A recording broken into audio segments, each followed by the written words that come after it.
बिस्मिल्लाहिर्रहमानिर्रहीम। सब्जेक्ट है CS 610 computer networks. आज हमारा फाइनल टर्म का पहला लेक्चर है, यानी लेक्चर नंबर 23 है। तो सबसे पहले रिकमेंडेड बुक की बात कर लेते हैं। जो रिकमेंडेड बुक हम यूज कर रहे हैं वो है computer networks and internet 5th edition है, और लेक्चर नंबर 23 में हम ये वाले टॉपिक्स कवर करेंगे, तो ये देख लीजिएगा। सबसे पहले मैं आपको इसकी रिकमेंडेड बुक दिखा देता हूँ। इसकी मैं लिंक डिस्क्रिप्शन में दे दूंगा, आप वहाँ से इसको डाउनलोड भी कर सकते हैं।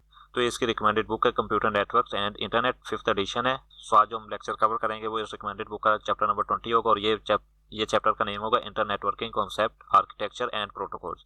और इसके पेज नंबर की अगर बात करें तो वो है 335। सबसे पहले जो हमारा टॉपिक है वो मोटिवेशन फॉर इंटर नेटवर्किंग क्या है, यानी कि क्या रीजन थी जिसके लिए हमें इंटर नेटवर्किंग की जरूरत पड़ी है। तो सबसे जो पहली रीजन थी कि कोई भी नेटवर्क ऐसा नहीं था जो ऑल काइंड ऑफ जो नीड्स है ना उनको फुलफिल कर सके।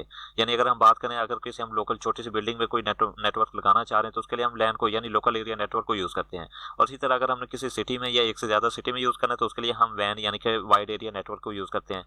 तो अगर कोई ऐसा नेटवर्क होता है ना तो यानी हर किस्म की जरूरत को फुलफिल कर सकता है, तो हम वो छोटी एक बिल्डिंग में भी वही यूज करते हैं। इसी तरह अगर कोई बड़े शहर में लगाना तो वहां पे भी यूज करते हैं। सो इस तरह कोई भी नेटवर्क ऐसा नहीं है जो हर किस्म की जरूरत को पूरा कर सके, तो इसके लिए हमें डिफरेंट काइंड ऑफ नेटवर्क की जरूरत पड़ती है। सेकंड रीजन ये हो सकती है कि कोई एक ऑर्गेनाइजेशन है लार्ज लेवल की, तो उसकी ना डिफरेंट रिक्वायरमेंट होती है। यानी कहीं पे स्पीड की जरूरत हो सकती है, कहीं पे रिलायबिलिटी की जरूरत हो सकती है, कहीं पे वायरलेस की जरूरत हो सकती है। तो इस तरह करके एक लार्ज ऑर्गेनाइजेशन को डिफरेंट काइंड ऑफ नेटवर्क की जरूरत होती है। सो अगर ऑर्गेनाइजेशन ये डिसाइड करती है कि उसे हर किस्म की जरूरत के लिए एक अच्छा नेटवर्क चाहिए, तो उसके लिए क्या होगा कि उसे हर किस्म की जो जरूरत है ना उसके लिए उसको एक अलग से अच्छा नेटवर्क बनाना पड़ेगा। तो इस तरह करके उसके पास जो मल्टीपल नेटवर्क बन जाएंगे। यानी जैसे अगर वो वाईफाई को इंप्रूव करना चाह रहे हैं तो उसे कोई ऐसा नेटवर्क यानी लोकल एरिया नेटवर्क में ऐसा चूज करना पड़ेगा जो उसे वायरलेस में सबसे बेटर कनेक्शन प्रोवाइड कर सके। इसी तरह अगर वो कोई ऐसा नेटवर्क चाहता है जिसमें डाटा रिलायबिलिटी इंपॉर्टेंट हो, तो उसमें कोई ऐसा वो नेटवर्क टेक्नोलॉजी अडॉप्ट करेगा जिसमें डाटा लॉस कम से कम हो। तो इस तरह करके वो जो ऑर्गेनाइजेशन होगी वो मल्टीपल नेटवर्क को यूज कर रही होगी। सो ये क्वेश्चन आपको शॉर्ट क्वेश्चन या एमसीक्यूज वगैरह में आ सकता है कि मोटिवेशन फॉर इंटर नेटवर्किंग क्या है। तो नेक्स्ट जैसे अभी हमने बात की थी कि एक ऑर्गेनाइजेशन को मल्टीपल नेटवर्क की जरूरत होती है, तब उनको मल्टीपल नेटवर्क को भी आपस में कंबाइन करना होता है ताकि जो डिफरेंट होस्ट है ना, एक नेटवर्क का होस्ट है वो दूसरे नेटवर्क के होस्ट को यानी कोई भी डाटा सेंड करना चाहे तो उनका आपस में कनेक्शन लाजमी होता है। तो अगर तो इस तरह के कनेक्शन को जनरेट करने के लिए हमें या तो राउटर या गेटवे की जरूरत होती है। नेक्स्ट टॉपिक है यूनिवर्सल सर्विस क्या होते हैं। तो इसका मतलब आप ये समझ लें कि एक ही कंप्यूटर जो हर किस्म का टास्क परफॉर्म कर सके उसे यूनिवर्सल सर्विस कहते हैं। ये आपको शॉर्ट क्वेश्चन वगैरह में आ सकता है, तो इसलिए इसे आपने इस लिहाज से माइंड में रखना है। तो अभी जो हमने देखा था कि एक ऑर्गेनाइजेशन होते हैं मल्टीपल नेटवर्क की जरूरत होती है, तो उसमें कुछ इश्यूज भी थे।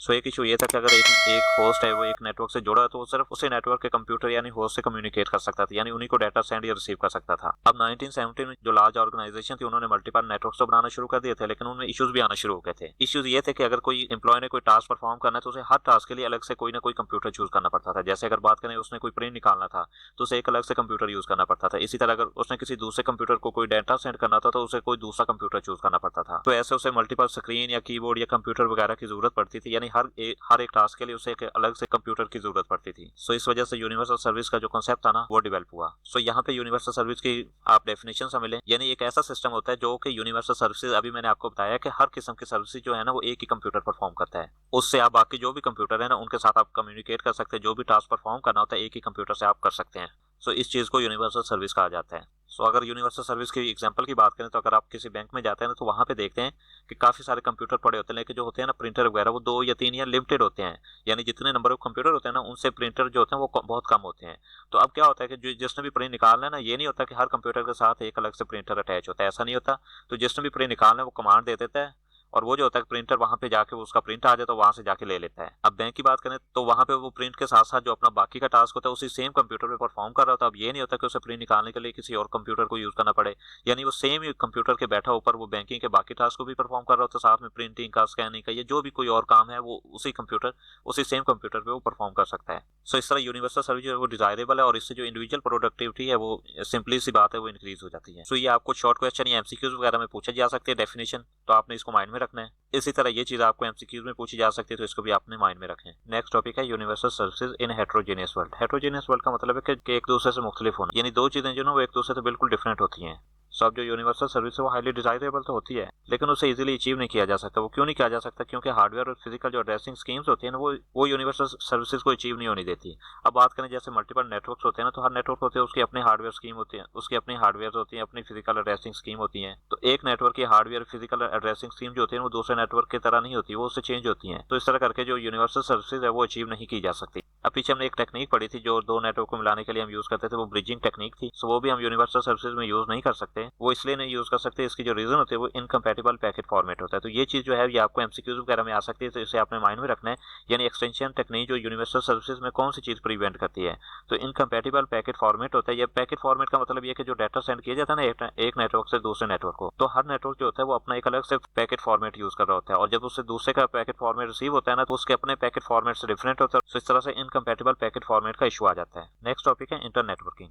तो यहाँ पे इसकी डेफिनेशन लिखी हुई है। तो डेफिनेशन जो है ये आपने माइंड में रखनी है, ये आपके एमसीक्यूज वगैरह में आ सकती है। सो इसकी डेफिनेशन कुछ ऐसे कि ये एक ऐसी स्कीम होती है जो हेटेरोजेनियस नेटवर्क को यूनिवर्सल सर्विसेज प्रोवाइड करती है। हेटेरोजेनियस नेटवर्क यानी वो एक नेटवर्क एक जैसे नहीं होते, उनमें हार्डवेयर डिफरेंट होते हैं, उनके जो एड्रेसिंग स्कीम होती है वो डिफरेंट होती है, लेकिन उसके बावजूद ये उनको यूनिवर्सल सर्विसेज प्रोवाइड करती है। और इंटरनेटवर्किंग जो होते हैं ना, ये हार्डवेयर और सॉफ्टवेयर दोनों चीजों को यूज करती है। ये जो डेफिनेशन है ये आपको चीजें एमसीक्यू या शॉर्ट क्वेश्चन में आ सकते हैं, तो इसको आपने माइंड में रखना है।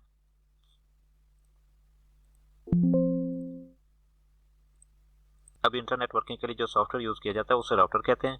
ये स्पेशल पर्पस सिस्टम होता है जो हेटेरोजेनियस नेटवर्क को आपस में कनेक्ट करने के लिए यूज किया जाता है। जो राउटर होता है वो डिफरेंट काइंड ऑफ नेटवर्क को आपस में कनेक्ट कर रहा होता है, जो डिफरेंट टेक्नोलॉजीज यूज कर रहे होते हैं। इसी तरह डिफरेंट मीडिया या डिफरेंट फिजिकल एड्रेसिंग स्कीम या डिफरेंट फ्रेम फॉर्मेट यूज कर रहे होते हैं, उनको आपस में कनेक्ट कर सकता है, और उनको कनेक्ट करने के बाद उनको यूनिवर्सल सर्विसेज प्रोवाइड कर सकता है। सो ये क्वेश्चन आपको एमसीक्यूज में आ सकता है कि कौन सी चीज जो है वो हेटेरोजेनियस नेटवर्क को आपस में कनेक्ट करती है या यूनिवर्सल सर्विसेज प्रोवाइड करने में हेल्प करती है, तो वो राउटर है।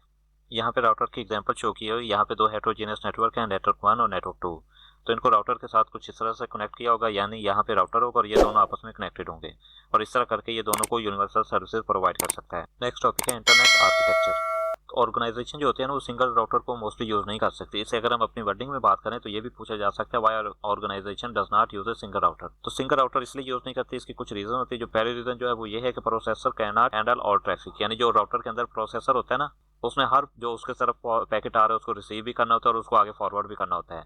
तो इस तरह करके ट्रैफिक बहुत ज्यादा होती है, तो वो प्रोसेसर जो होता है ना वो सारी ट्रैफिक को हैंडल नहीं कर सकता। और इसी तरह एक और रीजन है वो ये है कि रिडंडेंसी इंप्रूव इंटरनेट रिलायबिलिटी।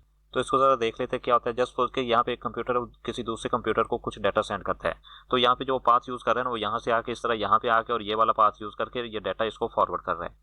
अब जस्ट सपोज के किसी भी रीजन की वजह से यहाँ पे जो राउटर था ना वो यूज हो रहा था, यहाँ पे वो कनेक्शन इनका जो ब्रेक हो गया है, तो अब ये इस वे से तो डाटा नहीं जा सकता, यहाँ पे आके इससे आगे तो नहीं जा सकता। अब जो होगा वो कंप्यूटर 1 जो है ना वो एक और वे यूज करना शुरू कर देगा, वो नीचे वाला जो है ना वो और वे यूज करना शुरू कर देगा। ये जस्ट एक एग्जांपल है, तो इसका मतलब है कि वो कोई भी और वे यूज कर सकता है। अब यहाँ पे ये भी हो सकता है कि यहाँ पे एक और राउटर लगा हुआ और यहाँ पे ये जो नेटवर्क है ना पहले ऊपर वाले को यूज कर रहा था, अगर वो ब्रेक हो गया किसी भी वजह से उसके साथ कनेक्शन, तो यहाँ पे ये ना वो सेकंड राउटर के साथ, यानी जो सेकंड राउटर था उसको यूज करना शुरू कर दे। तो इसका मतलब है कि वो कोई और पाथ यूज करना स्टार्ट कर देता है, जो पाथ ब्रेक हो गया वो उसे यूज नहीं करता। यहाँ पे इंटरनेट आर्किटेक्चर का कंक्लूजन गिवन है कि इंटरनेट में हेटेरोजेनियस जो नेटवर्क होते हैं ना उनको राउटर कनेक्ट करता है। इसके बाद जो ऑर्गेनाइजेशन इंटरनेट स्कीम यूज कर रही होती है उसमें वो ये देखती है कि उसने कितने number and type of the network उसने यूज करने हैं, इसी तरह उसने कितने राउटर यूज करने हैं और एग्जैक्ट इंटर कनेक्शन टोपोलॉजी उसने कौन सी यूज करनी है, यानी इन नेटवर्क को जो कनेक्ट करने के लिए आपस में उसने टोपोलॉजी यूज करनी वो भी उसने वो इंटरनेट स्कीम से वो यूज करता है।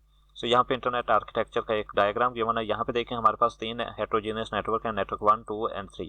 सो इनको जो राउटर कनेक्ट कर रहे हैं वो 2 राउटर कनेक्ट कर रहे हैं। अब इंटरनेट जो स्कीम होते हैं ना उसमें ये स्पेसिफाई किया जाता है कि कितने राउटर यूज करने हैं। हो सकता है कि वो एक से ज्यादा भी राउटर यूज करना चाहे तो कर सकते हैं। कैसे, अगर यहाँ पे जस्ट सपोज कि यहाँ पे वो एक और राउटर यूज कर सकता है, तो यहाँ पे ये नेटवर्क है ऐसे और इसी तरह ये नेटवर्क यहाँ पे इससे कनेक्टेड हो। तो इंटरनेट स्कीम जो होती है ना उसमें ऑर्गेनाइजेशन देखती है कि उसने कितने नंबर ऑफ राउटर उसने यूज करने हैं और इसी तरह उसने कौन सी टोपोलॉजी वगैरह यूज करनी है। नेक्स्ट टॉपिक है अचीविंग यूनिवर्सल सर्विसेज। तो इंटरनेटवर्किंग का जो गोल होता है ना, मेन गोल वो यही होता है कि हेटेरोजेनियस जो नेटवर्क है ना उनमें यूनिवर्सल सर्विसेज को प्रोवाइड किया जाए। तो इस पर्पज के लिए जो कंप्यूटर या नेटवर्क होते हैं ना उन्हें इन्फॉर्मेशन को सोर्स कंप्यूटर से या नेटवर्क से डेस्टिनेशन नेटवर्क पे सेंड करना होता है। अब ये जो टास्क होता है ये कॉम्प्लिकेटेड होता है, क्यों, हमने ऑलरेडी देख चुके हैं इनकम्पैटिबल फ्रेम फॉर्मेट वगैरह होते हैं, इसी तरह डिफरेंट एड्रेसिंग स्कीम होती हैं।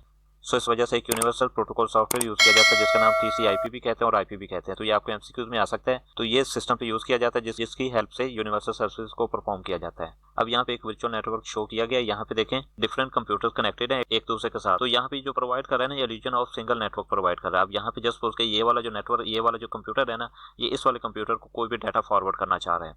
तो इस पीसी के ऊपर एक प्रोटोकॉल सॉफ्टवेयर होगा और इसी तरह इसके ऊपर भी एक प्रोटोकॉल सॉफ्टवेयर होगा। तो यहाँ पे ये इन्फॉर्मेशन सेंड करेगा और इस तरह से नेटवर्क के थ्रू होकर ये यहाँ पे इस तक पहुंच जाएंगे। अब यहाँ पे इसके ऊपर जो सॉफ्टवेयर होगा TCP वो डाटा को एक्सट्रैक्ट करके इस सिस्टम को दे देगा। अब यहाँ पे जो इस सिस्टम के ऊपर सॉफ्टवेयर और इसी तरह इस सिस्टम के ऊपर सॉफ्टवेयर जो है ना वो बाकी सारी चीजों को हाइड कर देता है। यानी इस सिस्टम के ऊपर जो भी यूजर बैठा ना तो उसे पता चलता ना ही इस सिस्टम को पता चलता है कि किस वे से किस तरह होकर ये फाइनल डेस्टिनेशन तक पहुंचेगा। तो इसे इस चीज से फर्क नहीं पड़ता कि इसके राउटिंग वे कौन सा यूज करना है। तो ये जो काम करना है ये सारा TCP जो सॉफ्टवेयर होता है ना उसने परफॉर्म करना है। अब यहाँ पे ये जो नेटवर्क है एक्चुअल में दिखाया गया, यहाँ पे जस्ट सपोज के ये नेटवर्क था ना, ये कंप्यूटर था, इसने इसको सेंड करना था। तो अब इस कंप्यूटर के ऊपर जो यूजर बैठा है ये सिस्टम है, इसको नहीं पता कि ये कौन से वे से, यानी इस नेटवर्क के इस तरह आके इस तरह आके इस तरह आएगा, तो इसको नहीं पता। इसके ऊपर जो सॉफ्टवेयर होता है ना ये इसका फिजिकल एड्रेस इसी तरह राउटिंग इन्फॉर्मेशन जो होता है ना वो हाइड कर देता है। सो इस तरह ये collision of network single network का परफॉर्म किया जाता है TCP सॉफ्टवेयर के थ्रू, यानी ऐसा ही शो किया जाता है जैसे दोनों कंप्यूटर सेम नेटवर्क पे ही एग्जिस्ट कर रहे हो। अब यहाँ पे TCP प्रोटोकॉल की लेयर की बात की गई, तो यहाँ पे इसको जो डिवाइड किया गया 5 कंसेप्चुअल लेयर में डिवाइड किया गया। जो पहली लेयर होती है वो होती है फिजिकल लेयर, और यहाँ पे इसकी अगर डेफिनेशन की बात करें तो ये होती है, तो ये सबसे basic network hardware layer in OSI model होती है। सेकंड लेयर जो होती है वो होती है नेटवर्क इंटरफेस लेयर 2। सो लेयर 2 जो होती है वो ये डिसाइड करती है कि जो डाटा होता है उसको फ्रेम में कैसे हमने ऑर्गेनाइज करना होता है। और थर्ड लेयर जो होती है वो होती है इंटरनेट लेयर। तो इंटरनेट लेयर जो होती है ये स्पेसिफिक करती है कि फॉरवर्डेड जो पैकेट आया उसका फॉर्मेट कौन सा होगा, उसे फॉरवर्ड कैसे करना है। और फोर्थ लेयर जो होती है वो होती है ट्रांसपोर्ट लेयर, और ये रिस्पॉन्सिबल होती है कि कैसे रिलायबल जो ट्रांसफर है उसे परफॉर्म करना है। और 5 लेयर जो होती है ये डिसाइड करते हैं कि इंटरनेट को कैसे यूज करना है। अब ये आपको शॉर्ट या लॉन्ग क्वेश्चन में आ सकता है, यानी इसकी कितनी लेयर होती है, आपको MCQ वगैरह में भी आ सकता है। तो यहाँ पे जस्ट इनकी जो लाइन है ना वो 1 लाइन में आपने डेफिनेशन डिफाइन करना होता है। अब असल में जो ये है ये मिड टर्म का लेक्चर है, तो इसलिए यहाँ पे इसको इतना डिटेल से एक्सप्लेन नहीं किया गया। जस्ट आपने ये माइंड में रखना है कि 5 लेयर होती है और हर लेयर का कौन सा काम होता है। अब यहाँ पे जो डाटा फ्लो होता है ना वो एप्लीकेशन लेयर से ही फिजिकल लेयर तक होते हैं, यानी किसी भी जो सिस्टम के ऊपर एप्लीकेशन होती है वहाँ पे उससे डाटा जो होता है वो फॉरवर्ड किया जाता है और वो फिजिकल लेयर तक फॉरवर्ड करता है। यहाँ पे जो TCP/IP सॉफ्टवेयर होता है ना वो होस्ट कंप्यूटर को रेफर करता है जो इंटरनेट से कनेक्टेड होता है और एप्लीकेशन को रन कर रहा होता है। अब ये जो सॉफ्टवेयर होता है ना TCP/IP सॉफ्टवेयर, ये एक पेयर ऑफ होस्ट है, यानी दो कोई भी कंप्यूटर कहीं पे भी एग्जिस्ट कर रहे हैं तो उनको कम्युनिकेट करने की इजाजत देता है ये, और चाहे उनमें हार्डवेयर डिफरेंसेस यानी कोई भी इशू ना, उनके डिफरेंट हार्डवेयर यूज हो रहे हैं उसके बावजूद वो दोनों सिस्टम आपस में एक दूसरे के साथ कम्युनिकेशन कर सकते हैं। अब लास्ट जो पॉइंट हुआ है host and router needs TCP protocol software, यानी होस्ट जो होता है ना वो सेंड कर रहा है, ये रिसीव कर रहा है, दोनों के ऊपर TCP सॉफ्टवेयर होना चाहिए। इसी तरह जो राउटर होता है ना उनके मिड में जो आ रहे होते हैं, नेटवर्क के दरमियान में आ रहे होते हैं, तो उनके ऊपर भी ये TCP सॉफ्टवेयर होना चाहिए। ये चीज़ आपको MCQs वगैरह में ये शॉर्ट क्वेश्चन में आ सकती है, तो इसको भी आपने माइंड में रखना है। अब जो नेक्स्ट MCQs के हवाले से पॉइंट इंपॉर्टेंट वो ये है कि जो राउटर होता है ना इसमें 5वां जो लेयर होता है ना यानी एप्लीकेशन वाली लेयर, वो उसकी ज़रूरत नहीं होती। क्यों नहीं होती? क्योंकि जो राउटर होते हैं वो एप्लीकेशन को रन ही नहीं करते। तो ये जो पॉइंट है ये आपके MCQs के हवाले से इंपॉर्टेंट है, इसे आप देख लीजिएगा। तो ये तो था आज का लेक्चर, उम्मीद है आपको पसंद आया होगा। तो मिलते हैं जी अगले लेक्चर में। अल्लाह हाफिज़।